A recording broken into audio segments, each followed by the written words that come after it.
Hola, hola, hola, hola, bendecido día mis hermanos, que tengan un bendecido día. Siempre que iniciamos el día en las manos del Señor y más si lo iniciamos estudiando su palabra, segura estoy que va a ser bendecido. Y como veíamos en la clase anterior, aunque vengan tormentas, problemas, si nosotros estamos en el Señor, no importa, no perderemos ni la paz ni la paciencia, ¿verdad? Nada de eso. Y entonces ahora estamos viendo el siguiente punto de esta lección y el siguiente y último, porque esta lección solamente tiene 2 subtemas. ¿Y cómo se llama la lección? ¿Se acuerdan? La lección se llama el equipo de Dios, la iglesia, el equipo de Dios. Eso es la iglesia, un gran equipo alrededor del mundo. Esa es la iglesia universal. Aparte tenemos la iglesia local, donde cada uno de nosotros se congrega, ¿verdad? Donde todos nosotros nos congregamos. Esa es nuestra iglesia local. Pero existe para Dios la iglesia universal, donde dice que Él es la cabeza y Cristo es la cabeza y cada uno de nosotros es un miembro de su cuerpo. Esa iglesia es por la que Cristo pronto vendrá y debemos estar preparados para esa venida, porque dice que Él no viene por cualquier grupito que se llame iglesia. Dice que Él viene, dice en Efesios 5, que Él viene por una iglesia pura, sin mancha ni arruga, la cual Él mismo estuvo preparando. ¿Y cómo la estuvo preparando? Por medio de su Santo Espíritu, a través de la palabra. Para eso nos dejó la Sagrada Escritura, para que nosotros nos alimentáramos de ella y a través de su Santo Espíritu guiarnos. ¿Para qué nos preparó? Dice Efesios, para su misma gloria. Para eso nos preparó, para presentársela a Él mismo sin mancha ni arruga. Santa, dice que la santificó para Él mismo. Entonces, por eso es que venimos todos los días a la palabra, para alimentarnos y crecer, pero también para santificarnos cada día más por Él, no por nosotros. Ojo, no por nuestras obras. Nuestras obras no nos santifican.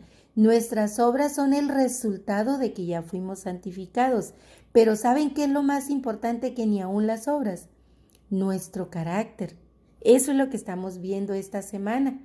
El carácter de nosotros debe ser transformado para dar obras que agraden a Dios, porque todo mundo tiene buenas obras. El peor delincuente puede tener buenas obras y no es hijo de Dios. Las buenas obras que agradan a Dios son resultado del fruto del Espíritu. Entonces es bien importante transformar el carácter, y para transformar el carácter el primer requisito es humildad. Cuando leemos la palabra, tener la humildad de sujetarnos a Dios. Y entonces Dios transforma nuestro carácter en un carácter manso, con paciencia, apacible. Y ahora vamos a leer un poquito más. La otra vez solamente leímos 3 versículos, pero ahora vamos a leer desde el 4 hasta el 16. Y vaya usted y tome su Biblia, y si no, cuando tenga un tiempito.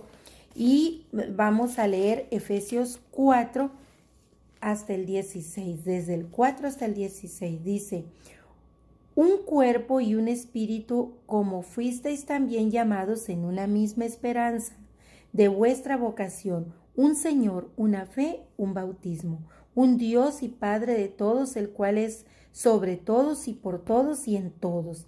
Pero a cada uno de nosotros fue dada la gracia conforme a la medida del don de Cristo, por lo cual dice: subiendo a lo alto llevó cautiva la cautividad y dio dones a los hombres.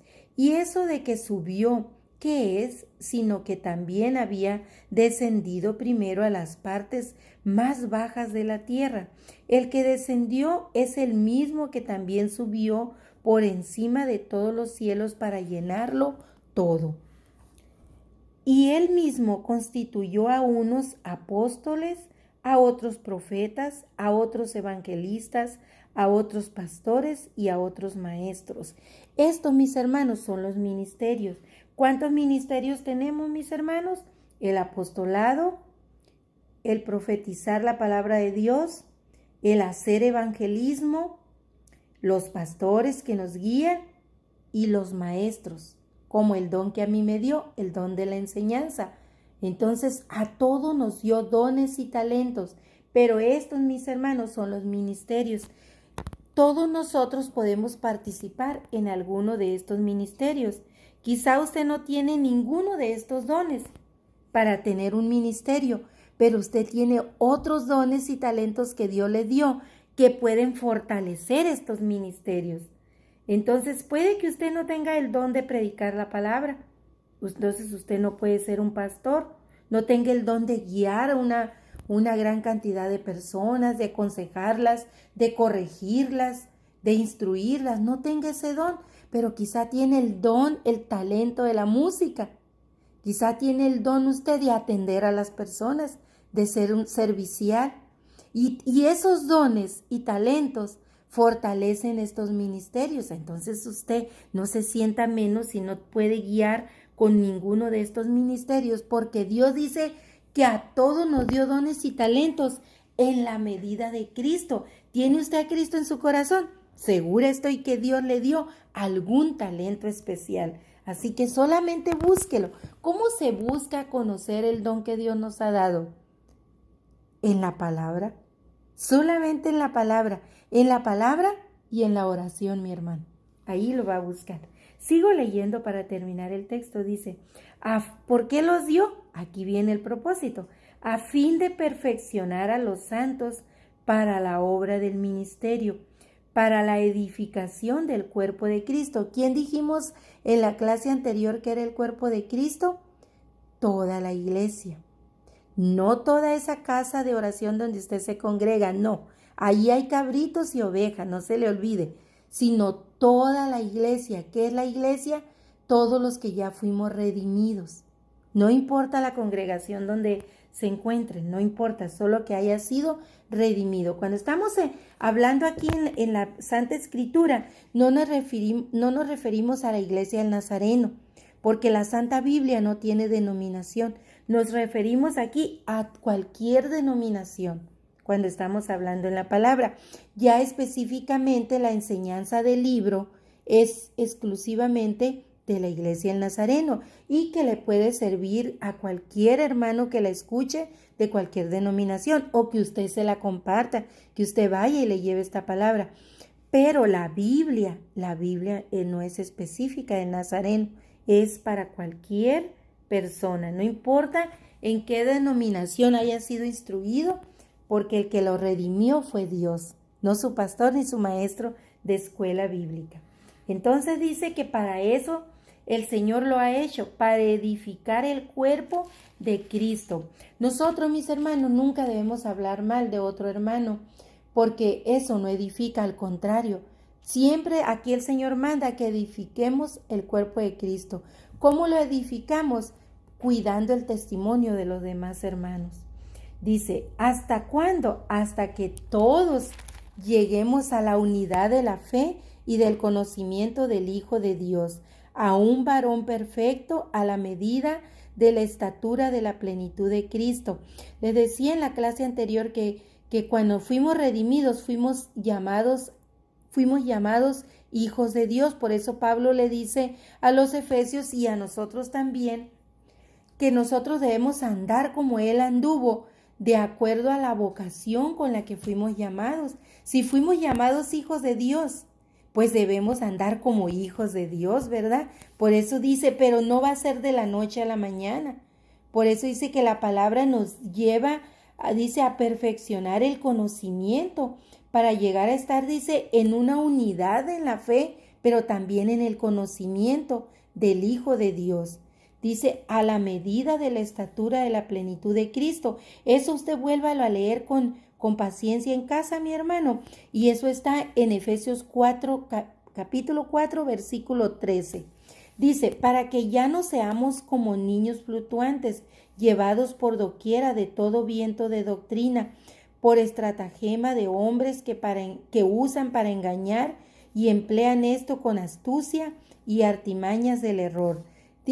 Esto nos sirve, mi hermano. Crecer en la palabra de Dios nos sirve para esto que nos dice Pablo aquí en el versículo 14, para que ya no seamos jalados por una doctrina, por otra, porque nosotros vamos a estar firmes en la unidad de la fe y ya no vamos a estar cayendo en doctrinas de error, sino que siguiendo, dice el 15, la verdad en amor, crezcamos en todo en aquel que es la cabeza, esto es Cristo, de quien todo el cuerpo bien concertado y unido entre sí por todas las coyunturas que se ayudan mutuamente según la actividad propia de cada miembro, recibe su crecimiento para ir edificándose en amor. Lo que les decía, mis hermanos, que Dios nos dio un talento diferente a cada quien. Entonces, ¿cómo vamos a estar unidos? En lo que cada uno sepa hacer para la obra del Señor. Cada uno va a colaborar de acuerdo al talento que Dios le dio. Esto pues, dice entonces el 17, es hasta el 16, pero me voy a ir hasta el 17. Esto pues digo, dice Pablo, y requiero en el Señor que ya no andéis como los otros gentiles, que andan en la vanidad de su mente. Entonces, mis hermanos, si el Señor nos redimió, aquí Pablo nos dice que ya no andemos, dice, como los otros. ¿Quiénes son los otros? Los que no conocen a Dios, los que no han sido redimidos, los que no tienen al Espíritu Santo. Entonces ahí nos dice que ya no andemos como ellos, sino como hijos de luz. Y les leo ahora lo que... Y el autor dice, la idea principal del apóstol Pablo en Efesios 4 era destacar la importancia de crecer saludablemente en la experiencia de la fe, porque esa salud y formación de cada creyente se habría de manifestar en el crecimiento saludable de toda la iglesia. Es decir, mi hermano, que si usted crece, usted ayuda a que la iglesia crezca en la fe y en la santidad. Pero si usted no crece, si usted no estudia la palabra, usted se convierte en el negrito en el arroz. Es decir, que usted va a ser la persona, la piedra en la iglesia. Usted va a ser la piedra que no permita crecer a los demás. O sea, a la iglesia en general. Si uno de los miembros, si a usted le duele el oído, toda usted se siente mal, ¿verdad? Toda usted se siente mal. Entonces, si uno de los miembros de la iglesia está mal, está actuando mal, toda la iglesia se afecta. No crea que nada más usted se está perdiendo. La iglesia no se pierde porque la iglesia va bien, usted es el que está mal. Pero, ¿qué pasa? Usted afecta, es como la manzana podrida en la canasta. De alguna manera detiene que el otro siga creciendo. Es piedra de tropiezo para los demás, causa tristezas, dolor, angustias, causa que no estén bien, que no haya paz. Por eso, mi hermano, debe crecer usted en la fe, al igual que los demás. Por eso dice aquí el autor, que impide que la iglesia crezca. Es decir, la iglesia mostraría al mundo la eficacia del Evangelio si todos sus miembros se estuvieran preparando de igual forma, es decir, asimilando el poder eficaz del Evangelio para transformar su propio carácter de cada quien. Esto a su vez, nos lleva a considerar tres verdades fundamentales acerca de lo que somos los cristianos y cómo nos debemos conducir como hijos de Dios en la comunidad. Y vamos a ver la primera. Entonces dice, la primera parte de la iglesia, dice, debemos de estar conscientes que la primera parte de la iglesia es parte también del equipo de Dios. Y vamos a ver esas tres condiciones del cristiano hijo de Dios. Y la primera dice, tener un carácter definido.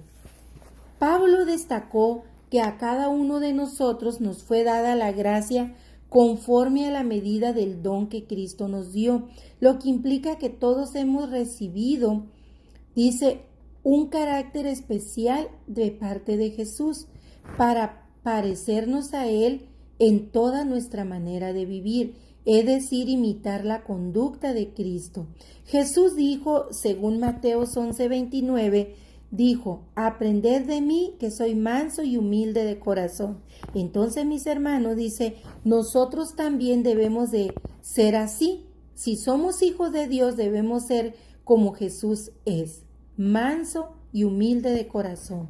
Pablo retomó este aspecto del Evangelio de Mateo para definir el carácter que se requiere en la iglesia, en cada uno de sus miembros, para resaltar la importancia que esto tiene para que la iglesia funcione. Es decir, que en la medida en que nuestro carácter personal esté definido como el de Jesús, así también estará definido el carácter de toda la iglesia. La iglesia de Cristo entonces debe parecerse a Cristo. Siempre he afirmado que nosotros somos la vitrina de Dios, ya que por medio de la iglesia y de cada uno de nosotros, sus miembros, Dios le muestra al mundo lo que Él puede hacer con el mundo y lo que Él puede hacer en la vida de cada uno de los pecadores si vienen a Él. ¿Estaremos siendo nosotros el reflejo de esa obra? ¿Estaremos reflejando la obra transformadora de Dios para el mundo? Qué pregunta tan importante, mis hermanos, la que nos hace el autor. Realmente nosotros, con nuestra manera de vivir, con nuestro carácter, con nuestra forma de ser y conducirnos, ¿estaremos reflejando al mundo lo que Dios puede hacer? Esa es la gran responsabilidad de que nosotros seamos hijos de Dios. Esa es la gran responsabilidad, mis hermanos, el testimonio. No el testimonio de boca, lo que nosotros decimos, que Cristo hizo en nosotros, que nos transformó, que de dónde nos sacó. No, lo que los otros ven en nosotros. Ese es el verdadero testimonio. Cuando hablamos, cuando discutimos, claro que nosotros los hijos de Dios discutimos. Una discusión no significa un pleito, es una mala interpretación. Discutir no significa pelear. Discutir significa expresar nuestros puntos de vista, que siempre van a ser distintos. No podemos ser iguales porque Dios no nos hizo iguales, nos hizo distintos, pero unidos en Él. Pero el carácter apacible de cada quien que ya fue redimido no le va a permitir conducirse de forma desabrupta. Y les voy a leer, aunque no esté aquí especificado, cómo dice el Señor que nosotros debemos conducir. Y fue Pablo también el que se lo dijo a Timoteo. Como ustedes saben, pues Timoteo estaba pasándola muy mal en Éfeso, precisamente. Ahora que estamos hablando de los efesios, en Éfeso Timoteo la estaba pasando muy mal con esa iglesia, que había muchos cabritos y pocas ovejas, y entonces el ministerio de Timoteo ahí, el pastorado de él era tremendamente. Sabemos que uno de los pastores principales que hubo en Éfeso fueron el apóstol Juan y Timoteo, pero Pablo era el instructor, el guía, el maestro de Timoteo. Lo estaba instruyendo y desde la cárcel le manda esta carta, le manda dos. La segunda es cuando ya casi Pablo iba a ser sacrificado, pero le recuerda a Pablo y le dice que les recuerde también a los efesios, le dice que les recuerde, dice que les exhorte delante del Señor a que no contiendan, dice, sobre palabras, o sea, que no discutan, dice, sobre palabras vanas, las cuales en nada aprovechan, sino que les dice que esas discusiones vanas, le dice Pablo a Timoteo, dice que son para perdición de los oyentes. ¿De quién? Del que te oye. Cuando tú te pones a discutir horrible, con gritos, alegatas, ¿saben qué pasa? Se ofenden los que oyen. Es molesto para los oyentes y es bíblico, es antibíblico hacer eso, porque aquí está en la Sagrada Escritura. Vaya usted y lea 2 de Timoteo 2, del 14 al 16, donde le está diciendo Pablo a Timoteo que es vana esa discusión. Dice, procura entonces con diligencia, dice, presentarte ante Dios aprobado, como obrero que no tiene de qué avergonzarse, que usa bien la palabra de verdad. Miren, mis hermanos, en las redes sociales cuántas veces vemos discusiones vanas, horribles entre hermanos. Y dice aquí que usan, dice, que no seamos así, dice, porque dice que usemos la palabra, dice, sin tener que avergonzarnos un día cuando estemos frente al Señor. Dice, evita profanas y vanas palabrerías, porque esas conducen más a la impiedad. Aunque utilicen la palabra de Dios para discutir, mi hermano, si lo hacen en esos gritos y palabrerías, aquí dice la Sagrada Escritura, que solamente lo haces para crear impiedad. Eso es lo único que se hace, crear impiedad. Entonces, mis hermanos, no lo hagamos porque es antibíblico. Aquí lo dice en Efesios y en Timoteo, en los dos. Y sigo leyendo lo que el autor dice. Nos dice que por eso Pablo utilizó este pasaje del Evangelio de Mateo. Y sigo leyendo y dice, siempre he afirmado que nosotros, es el autor, no yo, que nosotros somos la vitrina de Dios. Entonces, por eso, ¿verdad? Somos la vitrina de Dios, porque a través de nosotros, las demás personas, de nuestra forma de reaccionar, las demás personas conocen lo que Dios hace en nuestra vida. Y sigo leyendo, dice, tenemos un compromiso con el equipo de Dios, es decir, con toda la iglesia. Todos debemos ser perfeccionados en nuestro carácter. Todos debemos procurar la entera santificación. La razón para esto se explica en el pasaje bíblico de estudio, porque cada miembro del equipo de Dios tiene el compromiso de crecer perfectamente, porque así también la totalidad del cuerpo de Cristo habrá crecido. Cada uno de nosotros tiene el compromiso de hacer crecer a toda la iglesia de forma óptima. Cada uno de nosotros tiene una participación definida en el funcionamiento del cuerpo de Cristo, que es la iglesia. A su vez, cada parte del cuerpo funciona para el beneficio de todo el cuerpo, es decir, de toda la iglesia. La función individual de cada individuo, de cada creyente, dice, como miembro del equipo de Dios, es la edificación del cuerpo de Cristo, es decir, edificar a la iglesia. Es decir, que todos somos bendecidos por cumplir cada uno de nosotros esa función en particular, para que cada miembro del cuerpo de Cristo, dice, se perfeccione y se santifique en la obra del ministerio. Esto nos lleva a considerar otro compromiso que tenemos como creyentes, y este es que como equipo procuremos alcanzar un objetivo común. Nuestro equipo de boliche, por ejemplo, si estuviésemos en un deporte, dice, procuraría una sola meta, el campeonato.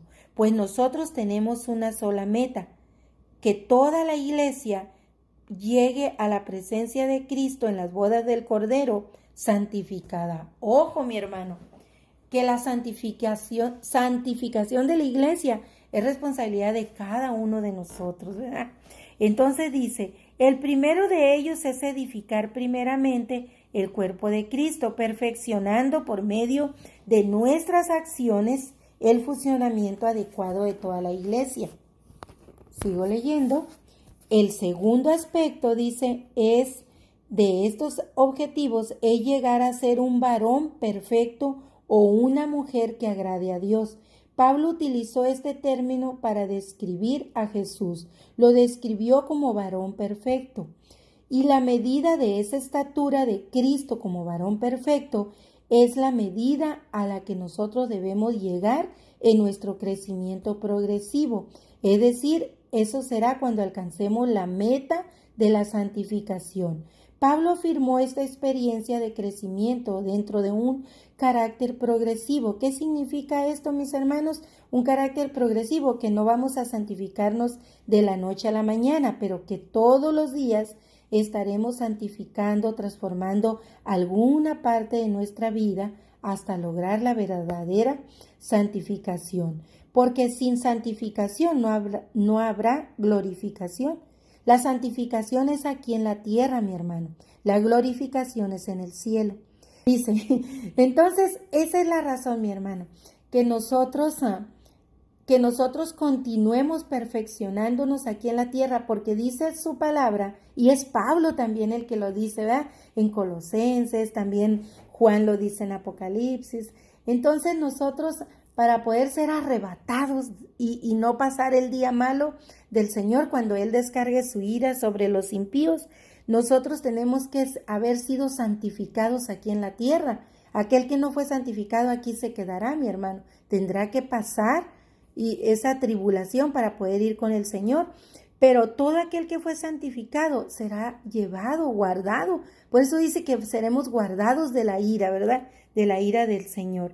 Entonces, por eso es que debemos santificarnos, para que toda la iglesia se santifique, porque el Señor se va a unir a la iglesia en esas bodas del Cordero. Y entonces es cuando la iglesia en esa unión va a ser glorificada y recibiremos un cuerpo transformado en gloria. Esa es la esperanza de todos nosotros, de todo el creyente. Así que, mi hermano, hay un propósito para santificarnos. ¿Y qué nos santifica? Su palabra. Vaya usted a la palabra y santifíquese cada día más. Y luego dice Pablo, no que lo haya, en Filipenses 3:12, Pablo les dijo, dice, no que yo lo haya alcanzado ya, o sea, la santificación, ni que ya sea perfecto, sino que prosigo para ver si logro asir aquello por lo cual fui también asido por Cristo Jesús. Cristo es el que nos santifica a través de la palabra y de su Santo Espíritu.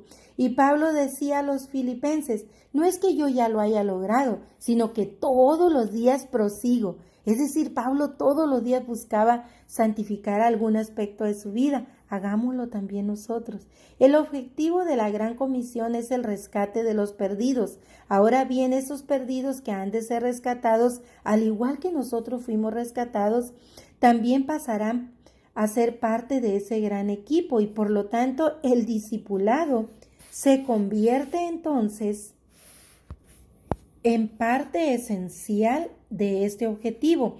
Dice, en el que todos llegamos a la unidad de la fe y del conocimiento del Hijo de Dios. Es decir, mi hermano, que el discipulado no nomás es del maestro, del que da la clase, es también del alumno. Si no hay alumno, no hay discipulado, y si no hay maestro, tampoco hay discipulado. Somos las dos partes. Somos los que enseñamos y los que aprenden. Entonces, la responsabilidad es de ambas partes, sin poder que la iglesia se prepare para la venida del Señor. Entonces, mis hermanos, la iglesia también, como equipo, dice, de Dios, debemos todos en conjunto procurar un trabajo de excelencia. Así que recuerdan la parábola de las 10 vírgenes. 5 se prepararon y 5 se medio prepararon. Pues las que medio se prepararon, esas fueron las que lloraron, y dice que había un lamento y un crujir de dientes afuera, porque no pudieron entrar. Y esa es una parábola que el Señor dio para comparar la venida de Él, cuando Él venga.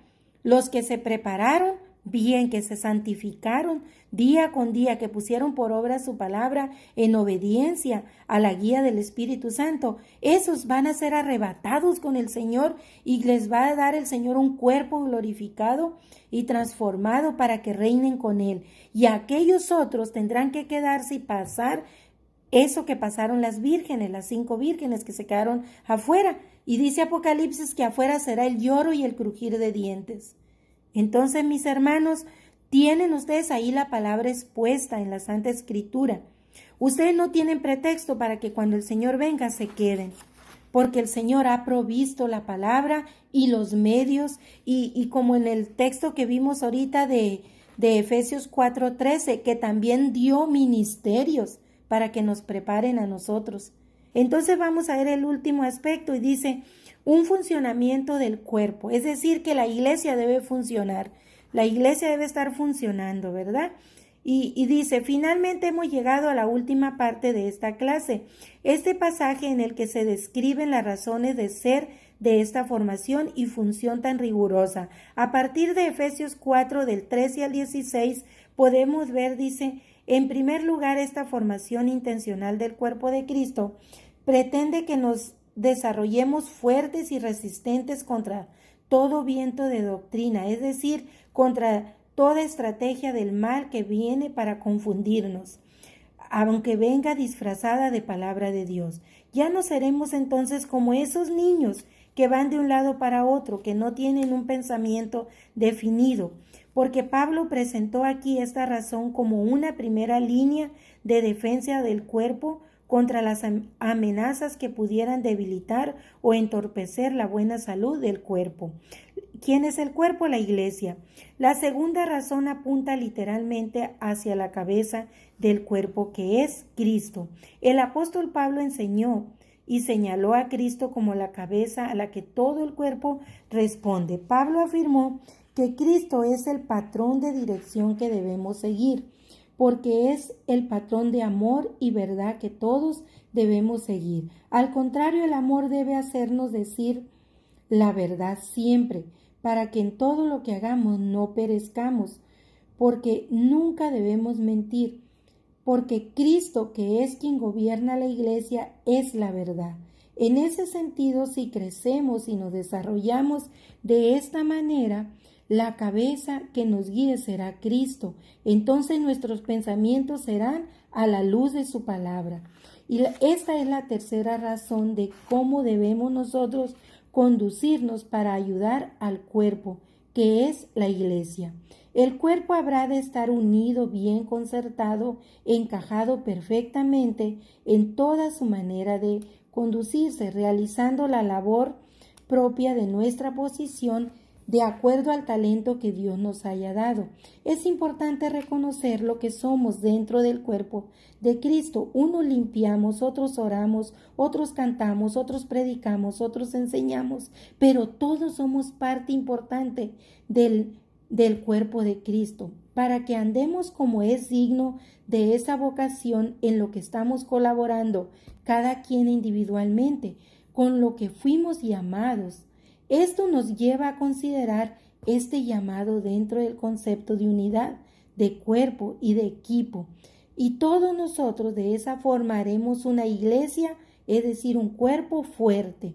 Por tanto, ese llamado apunta a la consideración y reflexión personal en que de qué gran medida o de qué menor medida podemos colaborar. La forma en que nuestro carácter esté definido será la forma en que vamos a colaborar en el crecimiento de la iglesia. ¿Será acaso que carecemos de salud integral? Por eso es que no estamos ayudando a que la iglesia crezca. Esa es una pregunta para reflexionar. Otra pregunta dice, ¿cómo podremos mantener un ritmo de carrera tan grande si nuestra condición no es óptima? Asumamos nuestro compromiso de crecer día con día, formándonos en la palabra de Dios adecuadamente como iglesia de Cristo. De esta forma reflejaremos al mundo lo que Cristo ha hecho en nosotros, pero también lo que Cristo está haciendo con la iglesia. Cumplamos pues nuestro compromiso y el galardón está esperándonos. Qué bonito, ¿verdad? Esa es la promesa. Hay un gran galardón. Ahora, mi hermano, usted no corra y no crezca por la promesa. Usted corra y crezca por lo que ya recibió. ¿Qué recibió? La redención, mi hermano. Usted, mi hermano, ya está viviendo la vida eterna. Usted ya está en la eternidad. Si usted ya recibió al Señor como su único Salvador, de verdad, empezando con el aspecto que vimos en la clase anterior, la humildad, su carácter ya fue transformado. Y la santificación es diaria, todos los días, cada día más. Mire usted su pasado, mire para atrás cómo usted era y mírese cómo usted es hoy. Usted ya ha cambiado un poquito. Y mire, y usted si se mira en 10 años, si el Señor no viene, usted va a ver cuánto más ha cambiado. Cada día usted se va a santificar más. ¿Qué le santifica? La palabra. Vaya a ella. Si usted no va a la palabra, usted no se está santificando. Y si aparte no tiene deseo de ir, cuidado, ojo, es como una alarma, sí. Póngase en oración, ore a Dios para que le guíe. Es necesario ir a la palabra. ¿Y cómo vamos a ir a la palabra? Es necesario orar para entenderla. Que tenga un bendecido día, mi hermano. Que Dios le esté bendiciendo mucho, mucho, mucho.